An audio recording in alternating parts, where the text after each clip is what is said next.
आदाब नाज़रीन, रोज न्यूज में आपका खैर मकदम है। मैं हूं आपका मेजबान मसूद अहमद। आइए जल्दी से देखते हैं आज की स्पीड रोज न्यूज। रिश्वत सतानी के इल्जाम में अमेरिका में गौतम अडानी के खिलाफ मुकदमा, अडानी के शेयर्स में जबरदस्त गिरावट।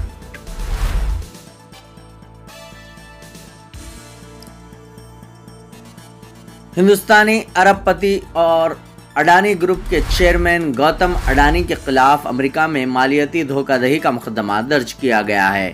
न्यूयॉर्क के फेडरल प्रोसिक्यूटर ने इल्ज़ाम लगाया है कि अडानी ग्रुप ने हिंदुस्तानी हुकाम को रिश्वत देने के साथ साथ सरमायाकारों को गलत मालूमात फराहम की और इनसे फंड हासिल किए। इन इल्ज़ामात की बुनियाद पर गौतम अडानी, उनके रिश्तेदार सागर अडानी और मज़ीद 7 अफराद के खिलाफ मुकदमा दर्ज किया गया है।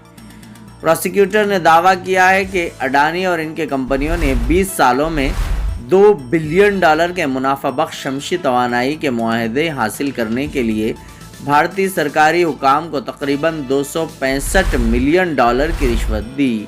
इसके बाद कंपनी ने अमेरिका और दीगर बैनुल-अक़वामी सरमायाकारों को गलत मालूमात देकर फंड्स इकट्ठे करने की कोशिश की। अडानी ग्रीन एनर्जी पर इल्ज़ाम है कि इसने गैर कानूनी तरीक़ों से सरमायाकारों और डोनर से $3 बिलियन से ज़्यादा के कर्जे और बॉन्ड्स हासिल किए। अमेरिकी सिक्योरिटीज़ एक्सचेंज कमीशन यानी सेक ने एक अलहदा सिविल केस भी दर्ज किया है, जिसमें कहा गया है कि अडानी ग्रीन एनर्जी ने अमेरिकी सरमायाकारों से $175 मिलियन से ज़्यादा जमा किए, जो सिक्योरिटी क़वानीन की खिलाफ वर्जी है। सेक ने कंपनी के खिलाफ तहक़ीक़ात का मुतालबा किया है, जिसमें जुर्माना और पाबंदियां शामिल होंगी। ताहम अभी तक अडानी ग्रुप की जानिब से इन इल्ज़ामात पर कोई रद्द-ए-अमल सामने नहीं आया है। ये इल्ज़ामात अडानी ग्रुप के लिए एक संगीन धचका है और इसके आलमी सरमायाकारों के एतमाद पर मनफी असर डाल सकते हैं। इन इल्ज़ामात के साथ ही अडानी ग्रुप के कंपनियों के शेयर्स जुमेरात की सुबह BSE में 20% तक गिरकर ₹2256 फी शेयर पर आ गए हैं। ब्यूरो रिपोर्ट, रोज न्यूज।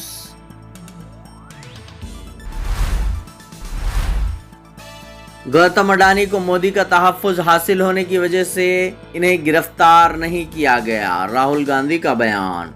कांग्रेस के साबिक़ सदर और लोकसभा में अपोजिशन लीडर राहुल गांधी ने सनतकार गौतम अडानी को बदउनवानी में मुलव्विस करार देते हुए इनकी गिरफ्तारी का मुतालबा किया और कहा है कि वज़ीर आज़म नरेंद्र मोदी भी इसमें मुलव्विस हैं, इसलिए कोई कार्रवाई नहीं की जा रही है। मिस्टर राहुल गांधी ने बुध के रोज़ यहाँ पार्टी हेडक्वार्टर पर मुनक़िदा प्रेस कॉन्फ्रेंस में कहा कि अमरीकी इस्तग़सा एजेंसी ने गौतम अडानी के ख़िलाफ़ बदउनवानी के इल्ज़ाम में चार्जशीट जारी की है। अडानी की बदउनवानी के ख़िलाफ़ अमेरिका में इक़दामात हो रहे हैं, लेकिन हिंदुस्तान में इनके ख़िलाफ़ कोई कार्रवाई नहीं हो रही है। कांग्रेस लीडर ने कहा है कि सनतकार गौतम अडानी ने 2000 करोड़ रुपए की बदउनवानी की है और इसकी अमेरिका में तहक़ीक़ात हुई, लेकिन हिंदुस्तान में इनके ख़िलाफ़ कुछ नहीं किया गया, इसलिए इन्हें फ़ौरी तौर पर गिरफ़्तार किया जाए। इस मामले में जो भी मुलव्विस है इसे गिरफ़्तार किया जाए। इन्होंने मुतालबा किया कि इस मामले की मुकम्मल छानबीन की जाए और जो भी कसूरवार पाया जाए उसके ख़िलाफ़ कार्रवाई की जाए। इन्होंने कहा कि मिस्टर मोदी बदउनवानी में मुलव्विस सनतकार के सरपरस्त बने हुए हैं और इसकी बदउनवानी को बढ़ावा दे रहे हैं, इसलिए हिंदुस्तान में अडानी के ख़िलाफ़ कोई कार्रवाई नहीं की जा सकती और ना ही इन्हें गिरफ़्तार किया जा सकता है, क्योंकि मिस्टर मोदी और इनकी हुकूमत अडानी की हिमायत कर रही है। मिस्टर मोदी इसमें मुलव्विस हैं और वो जानते हैं कि अगर अडानी को गिरफ़्तार किया गया तो वो भी फंस जाएंगे, इसलिए वो इस मामले में कार्रवाई नहीं कर रहे हैं। लोकसभा में हज़ब इख्तिलाफ़ के लीडर ने इस मामले में मुश्तरका पार्लिमानी कमेटी यानी JPC से तहक़ीक़ात के मुतालबे का इआदा करते हुए कहा है कि अगर JPC इस मामले की तहक़ीक़ात करती है तो दूध का दूध, पानी का पानी हो जाएगा और अडानी को गिरफ़्तार किया जा सकता है। ब्यूरो रिपोर्ट, रोज न्यूज़।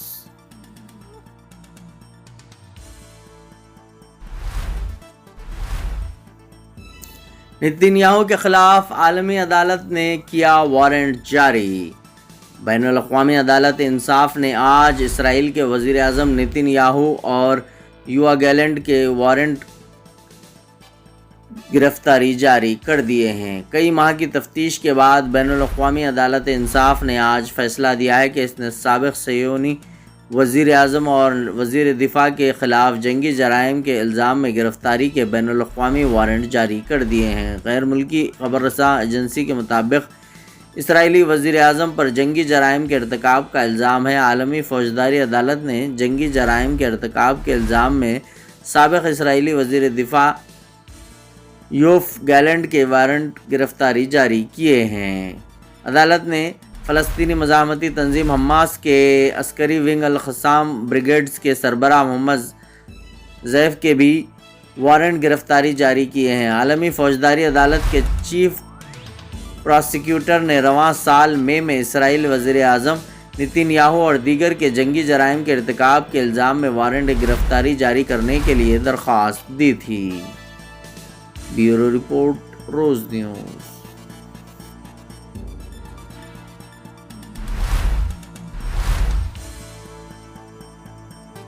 چھتیس گڑھ وقف بورڈ کا فیصلہ غیر دستوری، ناقابل قبول، مسلم پرسنل لا بورڈ کا بیان۔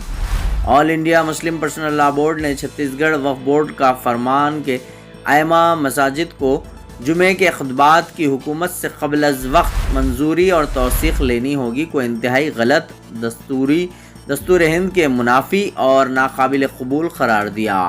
آل انڈیا مسلم پرسنل لا بورڈ کے ترجمان ڈاکٹر سید قاسم رسول الیاس نے ایک پریس بیان میں کہا ہے کہ وقف بورڈ اپنے حدود سے تجاوز کر رہا ہے۔ وقف بورڈ کا کام اوقاف کی املاک کی نگرانی اور حفاظت ہے۔ چیئرمین وقف بورڈ کا یہ فرمان کہ دستور ہند کے بنیادی حقوق کی دفعات آرٹیکل 19(1)(a) آزادی اظہار رائے اور آزادی مذہب آرٹیکل 25 سے راست متصادم ہے۔ چیئرمین وقف بورڈ کا یہ کہنا کہ مساجد سے سیاسی تقریریں نہیں ہو سکتی اور انہوں نے کہا کہ اسلام ایک مکمل نظام حیات ہے اور سیاست بھی اس کا ایک اہم جز ہے۔ انتخاب کے موقع پر لوگوں کو صحیح رہنمائی ایک اہم فریضہ ہے۔ انہوں نے کہا کہ وقف بورڈ کو چاہیے کہ وہ فی الفور اس سرکولر کو واپس لے لے۔ وقف بورڈ کا یہ کام نہیں ہے کہ وہ یہ بتائے کہ ائمہ مساجد اور علماء کرام جمعہ کے خطبات میں کیا کہیں اور کیا نہ کہیں۔ وقف بورڈ خود کو وقف املاک کی نگرانی، حفاظت اور ریگولیشن تک محدود رکھے اور دیگر امور میں مداخلت نہ کرے۔ بیورو رپورٹ، روز نیوز۔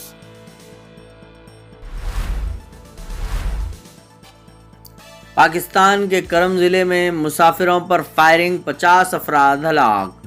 پاکستان کے شمال مغربی ضلع کرم میں جمعرات کے روز مسلح حملہ آوروں نے مسافر گاڑیوں پر فائرنگ کی، جس کے نتیجے میں 50 افراد جان سے ہاتھ دھو بیٹھے۔ ہلاک ہونے والوں میں خواتین اور بچے بھی شامل ہیں، جبکہ 29 افراد زخمی ہوئے ہیں۔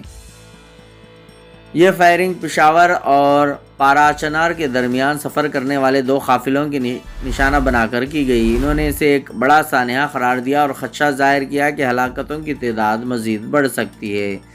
سینئر پولیس آفیسر جاوید اللہ محمود کے مطابق یہ قافلہ پولیس کے حفاظتی اسکواڈ کے ساتھ سفر کر رہے تھے جب تقریباً 10 مسلح افراد نے سڑک کے دونوں جانب کھڑے ہو کر اندھا دھند فائرنگ کر دی۔ ایک مقامی رہائشی زیارت حسین نے بتایا کہ قافلے میں اس کے رشتہ دار بھی شامل تھے۔ پاکستان کے صدر آصف علی زرداری نے اس واقعے کی مذمت کرتے ہوئے کہا کہ شہریوں کے خلاف تشدد کسی بھی صورت میں برداشت نہیں کیا جائے گا۔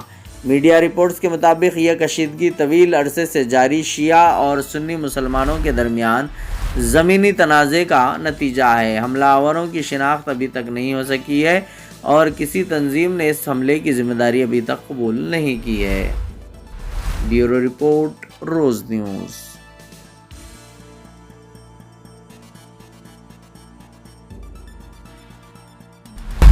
آج کی اسپیڈ روز نیوز میں بس اتنا ہی، ملتے ہیں اگلی نیوز میں۔